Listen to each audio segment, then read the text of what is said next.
तो बच्चों, let's read this question. The intermolecular interaction that is depend on the inverse cube of distance between molecule is ion-ion interaction, London forces, ion dipole interaction and hydrogen bond. तो इस question में पूछा गया है जो हमारे दो मॉलिक्यूल है कोई भी, जैसे मैंने ए एंड ए नोट किया है, इनके बीच में बॉन्ड फॉर्म है, सॉरी नॉट बॉन्ड, इसके बीच में जो डिस्टेंस है वो आर है. ठीक है. अब इन दोनों के बीच में कोई अट्रैक्शन होगी, इंटरेक्शन होगी, वो इंटरेक्शन इस आर पे कैसे डिपेंड कर रही है. ठीक है. अब इस क्वेश्चन में पूछा है इनवर्स क्यूब, जो हमारी फोर्स ऑफ अट्रैक्शन है वो इनवर्सली होनी चाहिए आर क्यूब के. तो ऐसा कौन सी फोर्स में होता है, इस क्वेश्चन में ऐसे पूछा गया हमसे. तो इस क्वेश्चन का जो की कंसेप्ट है, वो की कंसेप्ट क्या है, आपको जो सारी इंटरेक्शंस गिवन है, बेसिकली यही इंटरेक्शन होती है हमारी किसी मॉलिक्यूल के अंदर, ये सारी इंटरेक्शन का आपको पता होना चाहिए कि ये डिस्टेंस पे किस तरह डिपेंड करती है.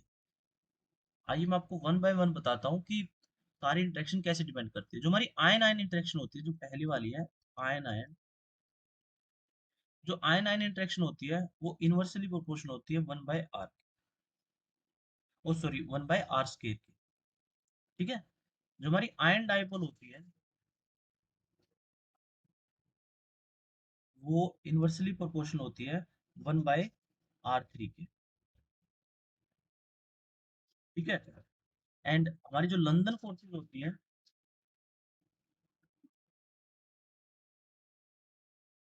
वो इनवर्सली प्रोपोर्शनल होती है वन बाय आर सिक्स की.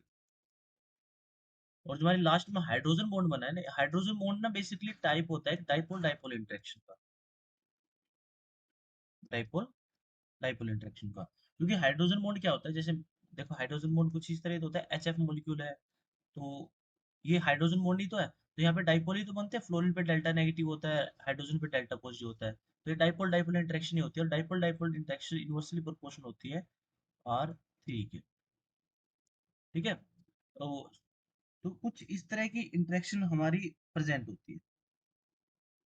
तो अगर मैं बात करूं अब, इस क्वेश्चन में पूछा था इनवर्सली प्रोपोर्शनल कौन सी है.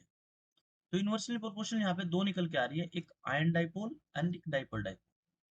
तब इनमें हमारा ऑप्शन कौन सा करेक्ट होगा. देखो दो ऑप्शन तो एकदम कट गए हैं, जो हमारा आयन आयन और लंदन फोर्सेज है. ठीक है. तो इससे पहले आपको मैं क्वेश्चन सोल्व करने से पहले आपको बताता हूँ, ये जब मैंने आर स्केयर लिखा है, आर क्यूब लिखा है, आर सिक्स लिखा है, ये क्यों लिखा है, कैसे आता है. देखो जो इसका रीजन होता है ना वो ये होता है, देखो आयन आयन है ना, देखो कोई आयन है, मान लो ए नेगेटिव है और बी पॉजिटिव है. ठीक है. अब यहाँ पे आयन है, आयन का मतलब क्या होता है, एकदम पूरा पूरा negative charge, complete negative charge या कंप्लीट पॉजिटिव चार्ज.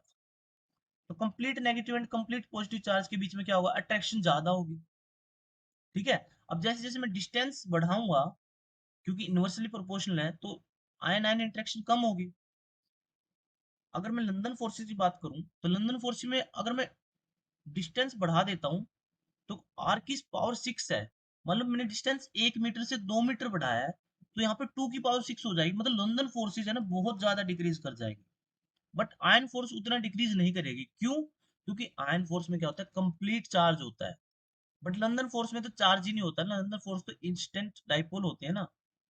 आप आई होप मैं आप मेरी बात को समझ पा रहे होंगे. तो यहाँ पे एकदम कंप्लीट चार्ज होता है. कंप्लीट चार्ज मतलब दूर, थोड़ा दूर भी चले जाएंगे ना. देखो यहाँ पे अगर मैंने 1 मीटर से 2 मीटर डिस्टेंस कर दिया मान लो, तो यहाँ पे क्या होगा, टू की पावर टू होगा. टू की पावर टू क्या होता है, वन बाई फोर. बट यहाँ पे क्या होगा, टू की पावर सिक्स होगा. समझ रहे हो. टू की पावर सिक्स कितना हो जाता है, टू की पावर सिक्स, टू की पावर सिक्स होता है 64. समझ रहे हो, वन बाई 64. मतलब आपने फोर्स ऑफ अट्रैक्शन को वन बाई 64 टाइम्स डिक्रीज कर दिया है. वो तो डिक्रीज होगी ही ना, क्योंकि वहां पे तो चार्ज होता ही नहीं है. क्योंकि यहाँ पे अगर मैं इसका डिस्टेंस भी बढ़ा देता हूँ, मान लो आयन आयन के केस में, देन स्टिल उनके बीच में इंटरेक्शन रहेगी, क्योंकि वो कंप्लीट चार्ज है. बट ये जो लंदन फोर्सेस है उनके बीच में इंटरेक्शन बिल्कुल नहीं रहेगी. तो जैसे जैसे, जो मैं बात कहना चाह रहा हूँ बात ये है, जैसे जैसे हमारे एटम के बीच में, जो एटम है जिनके बीच में इंटरेक्शन है, जो चार्ज है ना, यहाँ पे जो चार्ज है, उस चार्ज का मैग्नीट्यूड, मैग्नीट्यूड अगर डिक्रीज होता है,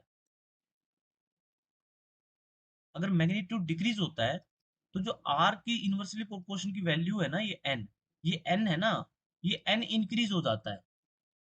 ठीक है. आई होप अब मेरी बात को समझ पा रहे हो. जैसे जैसे क्या होगा, ये एन की वैल्यू इंक्रीज हो जाएगी जैसे जैसे चार्ज का मैग्नीट्यूड डिक्रीज होगा।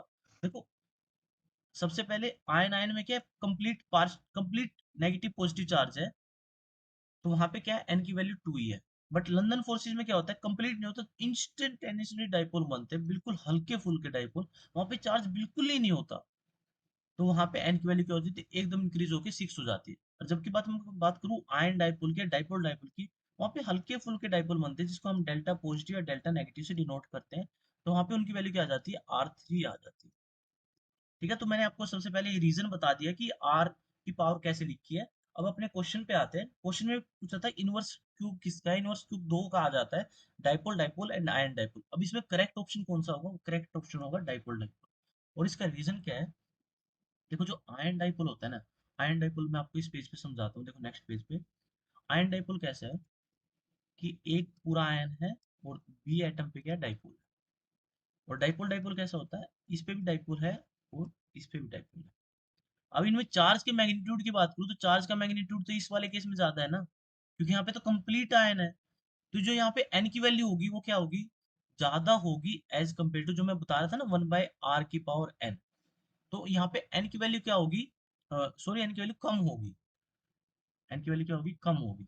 यहाँ पे मेरे को दिखाना पड़ेगा एन की वैल्यू कम है। ठीक है, जो मैं फोर्स ऑफ अट्रैक्शन बता रहा था इनवर्सली प्रोपोर्शनल है आर के एन के, यहाँ पे एन की वैल्यू कम होगी एज कम्पेयर टू एन की वैल्यू यहाँ पे क्या होगी, ज्यादा होगी, क्योंकि यहाँ पे चार्ज का मैग्नीट्यूड डिक्रीज हो गया है ना। ठीक है, तो जो मैंने ये 3 लिखा है, 2 लिखा है, 6 लिखा है, ये एब्सोल्यूट चीजें नहीं होती कि एकदम 2 ही होगा हर मॉलिक्यूल के बीच में। वो मॉलिक्यूल टू मॉलिक्यूल भी डिपेंड करता है, 1.9 भी हो सकता है या 2.1 भी हो सकता है।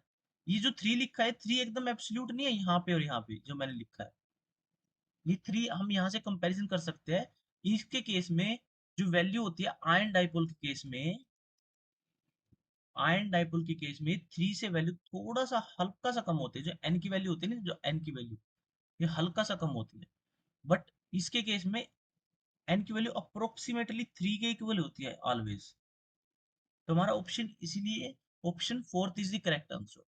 और ये जो सारी बातें मैंने आपको बताई है ये इसीलिए समझाने के लिए बताई क्योंकि आर की वैल्यू 3 दो केसेस में आती है, बट आयन डाइपोल के केस में स्लाइटली सी कम होती है। उसका रीजन भी मैंने आपको बता दिया है, क्योंकि वहां पे चार्ज का मैग्नीट्यूड ज्यादा होता है। जब चार्ज का मैग्नीट्यूड ज्यादा होगा तो एन की वैल्यू, हमारी जो आर की पावर एन है, वो एन की वैल्यू डिक्रीज करेगी। और इसको मैंने आपको अच्छी तरीके से यहाँ पे समझा दिया। I hope you will understand. Thank you.